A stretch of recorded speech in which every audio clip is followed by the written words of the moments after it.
Hello, everyone, and welcome back to Unfiltered Vet Discussions. My name is Kelly, and I am being joined by Peter and Jenny and Stacey and David today. You can see all our shining faces and information about our lovely selves at unfilteredvetdiscussions.com.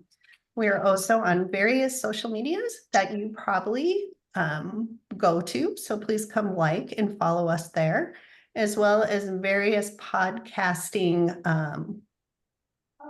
I don't know the right term, situations like, Platforms. there we go. Thanks, Peter. Platforms. My brain is glitching today. So come like us and share us there as well. So today's topic is what is real and what is not real. And then cue in like the music, dun, dun, dun. So Stacey, you were kind of kicking this idea around a little bit in what technology can do. And it's a little bit eye-opening, isn't it? Yes, a couple of things happened to me this week. So, one, I got this email from Amazon that I can now use my Palm to pay my bill at Whole Foods, which freaked me out a little. And then I stumbled on this podcast I was listening to yesterday called Shell Game, which you should check it out if you haven't. And I'm only on the third episode, but it's already in my head.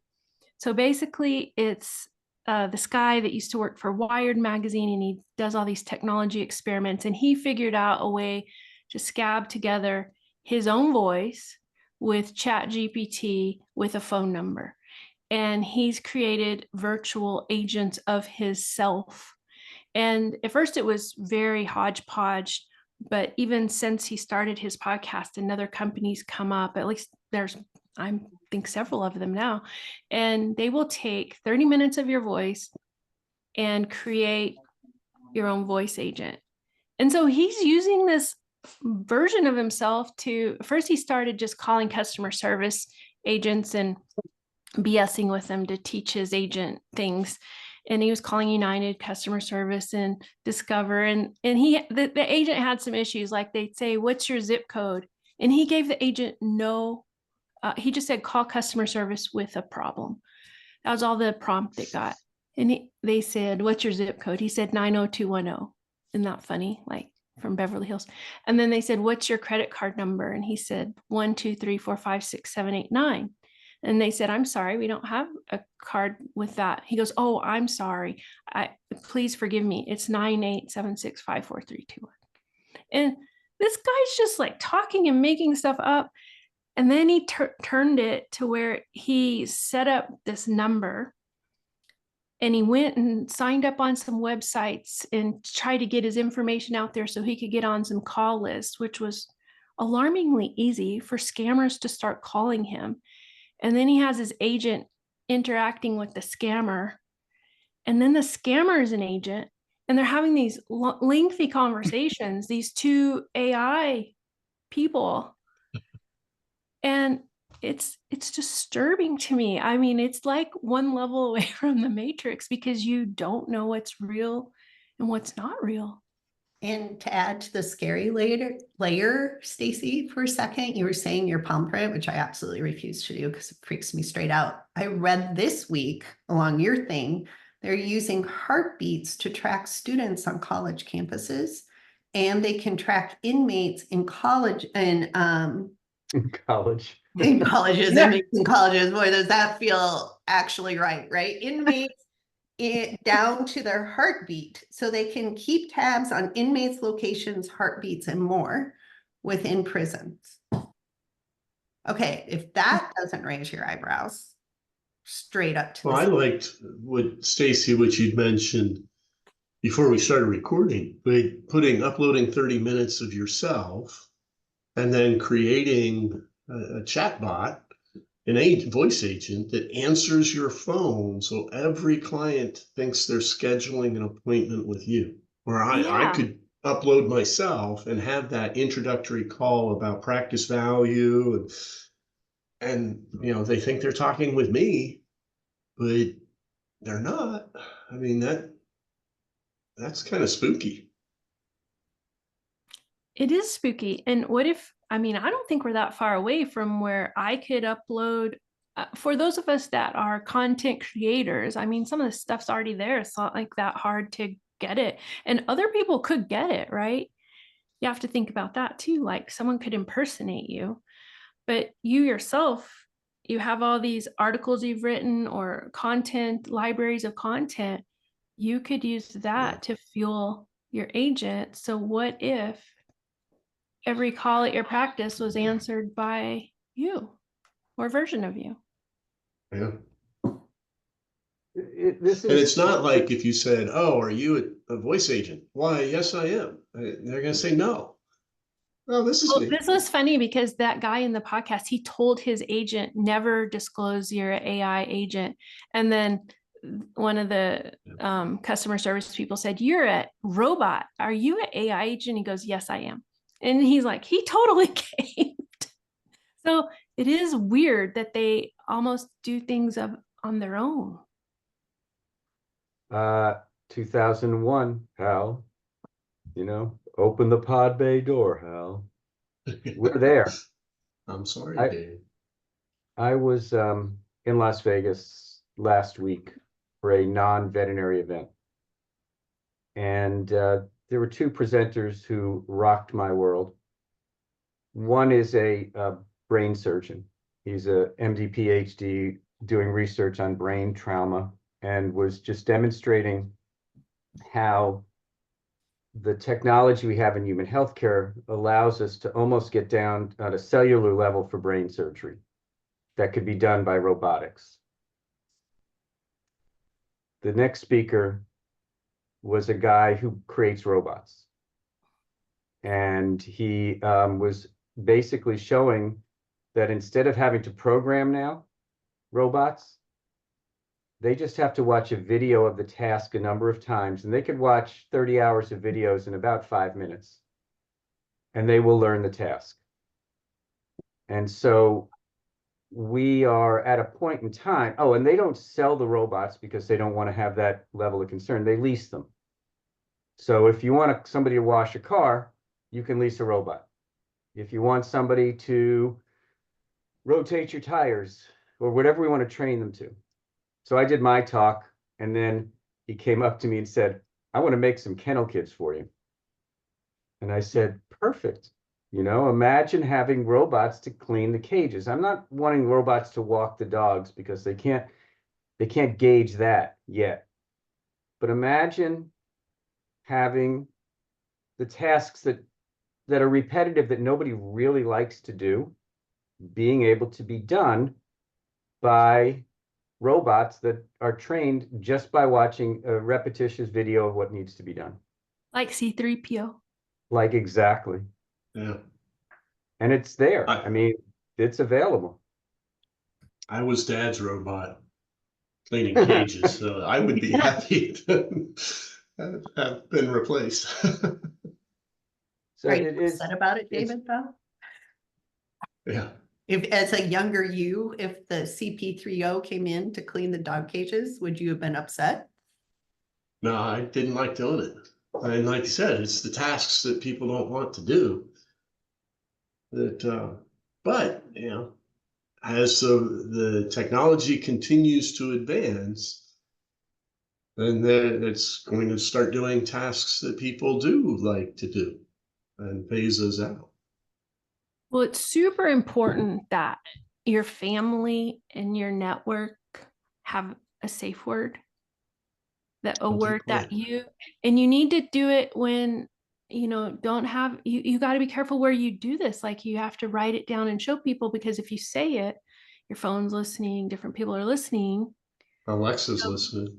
Yeah. So, my mom was the one that had us and our family do this because I know recently Adam Little was telling me that a version of him called his dad and said he was in a car accident and he needed some money, and he was broken, had a bunch of fractures, and I don't know, his dad said hold on and called Adam's wife, and it was all fake, so you do have to, now is the time to set that stuff up. And I had an employee, I don't know if you guys had this, I had an employee one time, this was all happening through text messaging, right? And even that got some people fooled, where one of my employees went and bought a bunch of gift cards at Target because the message was, I'm in a big meeting. I can't talk right now. I need you to do this thing for me. Seen that. Don't have time to answer questions, but you're the only one I trust to do this. What if it was my voice? Like, that's even going to further reaffirm. So almost this needs to be common practice that you have a super secret word that you can share that shows who you You are. have to change it because you use it once, it's being recorded. Yeah, that's right. Stacey, You almost need a sequence. Mm-hmm. yeah, we have, speaking of that, somebody going through our team, emailing and saying, hey, before the next pay period, can you please change my bank account? Jenny, I don't know if you have this. And so All the we had time. to set up a protocol within the company saying, we understand if you want to change your bank account, but we really want to make sure it's you wanting to change your bank account, right? So we set up a multi-step process and confirmations and even check, because just even checking the email, like, hey, it comes from XYZ employee isn't enough, right? So, I've had that happen prior to 2 different closings, that the buyer received a fax saying, here's the new wiring instructions. Now, fortunately, they contacted me and said, hey, we just got new instructions. Really? And I'm like, those are not real. Oh my God. And I had a client in Hong Kong trying to, we're valuing their practice. And they said, oh, we wired the money to you. I was like, I didn't see anything come through. And this was using PayPal or Venmo or one of those services. And I said, forward me the email that told you to do that. And my email address is at tmccg.com. That one was dmccormick at tmccg.com. And it was fake. And they Wow. had paid twice and, been scammed by misrepresentation, fraud. And to have now a phone call saying, oh, here's my account. What's the safe word? This is my issue with, do I think it would be cool if everybody who called here heard my husband's voice answering the phone? Because, this is his practice, it's our practice, but, he's the Viking, the figurehead. That's him, right? But all I see is, well, Dr. George told me this, but Dr. George didn't tell you this. His chat bot told you this. I mean, he already says enough dumb things as it is, oh yeah, sure, we can get you in. Oh yeah, sure, you should do, you don't need to pay. Like, I can just picture this, somebody calling and saying, well, I don't have any money. Sure, come right on down. Well, Dr. George told me to come in and he said it was fine. I don't have any money. Like, how would you police that? There's not, this is the scary part, right? Is this, Peter, you're right. We're there. It's here, but we can't have all of our clients know a safe word. Hey, if you call, make sure you say Ogo Pogo, I'm like Frankenstein, what you can't do that. So how do you I mean, these are the potential problems. Do I think it would be cool to be able to call and, maybe press a button to talk to the doctor that you want to, but then it's not the doctor. So that is really terrifying to me, to think that, my dad's been scammed by the Social Security scammers, that, oh, you're going to go to jail if you don't give me your Social Security number. And he gave it. And this is a highly intelligent man. And I'm like, what are you doing? But they sound so real. And it sounds so convincing. And yes, I've gotten those emails. And it's funny because I get these emails. And the first one that I got, yes, I want to change my bank deposit. I went downstairs and I'm like, Dr. Robin, why did you email the clinic email instead of walking up to the office? And she's like, I didn't email. And that's when I started realizing, oh, it's fake. And then I've gotten them for my other doctors, because they probably just go on the website and say, oh, this person works for you. And But I guess that's my concern is yes, we're there and I can see cool ideas like, yes, nobody likes to clean. A cleaning robot. Well, I mean, we have Roombas, we have, the lawnmowers that are, AI, and I'm running low. I'm gonna go back and charge myself, and I'm gonna go out and keep mowing the lawn. We have these things, but I guess your voice is just, I don't know, that to me is very scary because then they have recordings of it. It can be used for so many Well, iRobot, here we come. Terminator, we're right there. Like, this is the stuff that scares me. and Jenny, you go public speaking at VMX, WVC, or some conference, your voice is easy to capture. You may even have a YouTube video with your voice on it, as probably does David, myself, Stacey, and Kelly. So it's not hard to do that. So we've gone from robocalls, I just remember back in even the 70s, 80s, and 90s, we got the robocalls. Yeah. And then we got the robo emails. You get spam. And they've regulated them years after the horse was out of the barn. We now have social media that is out of control from an AI and robots and bot standpoint that is impacting our elections and our businesses and our stock market. And our And mental health. yes, Yeah. and it's a difficult situation to regulate because of the freedom of speech laws that we have. So we have to start to create some lane lines. And then you've got people like Elon Musk who own one of the, social media platforms, who God knows what he has propagated with Twitter, now X, formerly known as Prince. So it is going to require government intervention on one level and a human understanding of the need for that intervention on the other. We love the freedom, but we really don't like having our personal freedoms being impacted. And I just don't know how we're going to draw the lane lines to keep this in place, because the horse is out of the barn and running free in the field. And I'm just not sure how we're going to reel it all back in. There is some legislation this guy was talking about that's in place that is trying to protect what they're calling your voice print. Mm-hmm. So this is a new language you'll probably start hearing, is just like your fingerprint, you have a voice print. And it's illegal for someone to do that. And I mean, then you see the deep fake videos, Yeah. So I don't know. Yeah. Stick to the RL, right? Real world, real life. Keep it tangible. Somebody in front of you. It's not always possible. I get that, but And think yeah, of are we going to see, and I personally would like to see it, some backlash on social media, turning our backs to it. I love Eric Garcia. You get his emails and he says, I am unplugging these dates.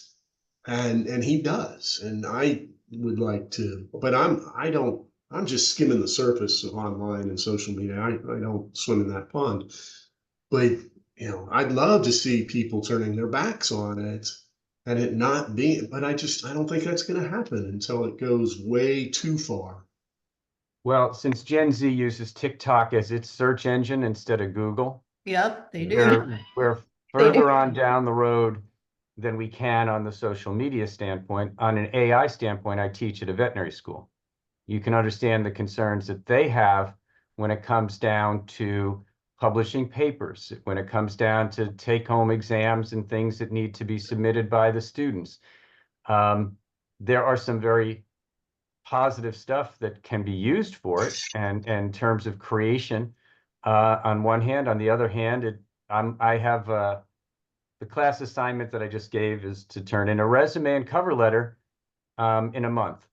I'm very intrigued to see how many of them are what I would probably read as AI generated. But you know what? I give the students credit if they can create a personalized cover letter that jives with their resume that is well written, because you're going to be getting those, Jenny. Already do. Yeah, so there's good and bad, but we've got to control the ugly. My concern is with, again, like my dad's generation, who really just doesn't know, who really, I mean, he uses his computer to play games. There's no social media. We just got him off a flip phone. What do I need to take pictures for? A phone is to call people. He really doesn't understand the threats that are out there. That was the Social Security thing. And it really concerns me, because my children, know way more than I do. And my dad doesn't even understand what the threat is. And you're right, like Gen Z, I love when my team comes up and tells me that, oh, Jenny, is this true? I heard it on TikTok. I'm like, well, then probably not. But at least they're asking, but it just, I don't know, it just really worries me. And I have seen some of these cover letters that are so clearly not written by a human. It's like, to my dearest practice manager, or it's like, if you're going to use AI, at least read it over before you submit it. Because either that or you look like you're trying to write like Shakespeare. I mean, it's on a whole nother level. So I don't know. Peter, They do Scares a me. great job. They do a great job on creating proceedings for veterinary conferences. I'll tell you that much. Is that all? no, I Shoot. didn't know that, but good to know. So Peter, since you're here today and we have, nominated you as the wrap-up guy, can you close us out today? And I know you didn't get a vote in the nomination for the wrap-up guy, but we all agree that you do it really well. Was it Chance the Rapper? I guess I'm Peter the Rapper. I think the message is be concerned, be very concerned. Be aware, be very aware. And the last thing you want to do is be a human ostrich, because we have too many of those in veterinary medicine already. You can either be a victim or a victor, and you control the ultimate outcome. This is a change that you have no control over, so you better just sit down, strap in, and be ready, because somebody's going to say, Al, open the pod bay door, and you're going to be the one who's victimized. And with that, thank you all for listening today, and we will catch you next time on Unfiltered Discussions. Please come like and share and comment your thoughts about all of this. We would love to hear from all of you. Thank you very much. Make sure it's your thoughts and not somebody else's voice. Oh, true. Yes. We don't want AI generated. No. Thank you all. See you later. Very good.